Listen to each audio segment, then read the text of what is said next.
use Kemetic history as the framework for fabricating this new text. It says in Acts 7, Acts chapter 7, verse 22, that Moses was learned in all of the wisdom of the Egyptians, and he was mighty in words and deeds, which meant that Moses went to school in Kemet, that he studied the priesthood in Kemet.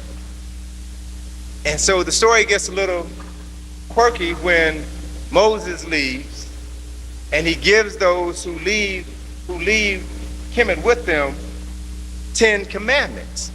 But what we aren't taught is that he left 32 behind.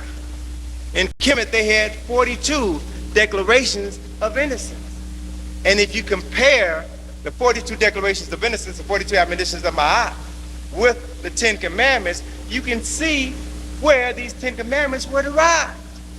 And what's significant is that in James Henry Breasted in Chicago at the Oriental Institute made this statement, I think back in the 40s, and he got in trouble when he said it, but it's true. James Henry Breasted did an account of personality known as Moses and the 10 Commandments, and showed how the 10 Commandments were derived from the 42 admonitions of Ma'at. And he said that you will notice that there is no commandment stating, "Thou shalt not lie." And as I like to remind people, if the people who taught us religion and taught us Christianity believed in just one of the 10 Commandments, "Thou shalt not steal," we'd be having this conversation in Africa right now.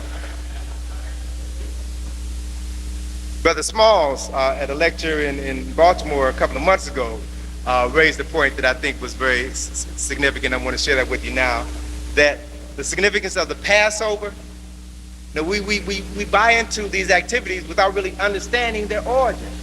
The whole essence of the Passover is rooted in the last of the 10 plagues of Moses, where Moses said that that the firstborn son of every Egyptian was going to die, and that the Jews were protected by putting blood on their doorstep. The spirit of death would bypass their home so that the firstborn children in their household would not die.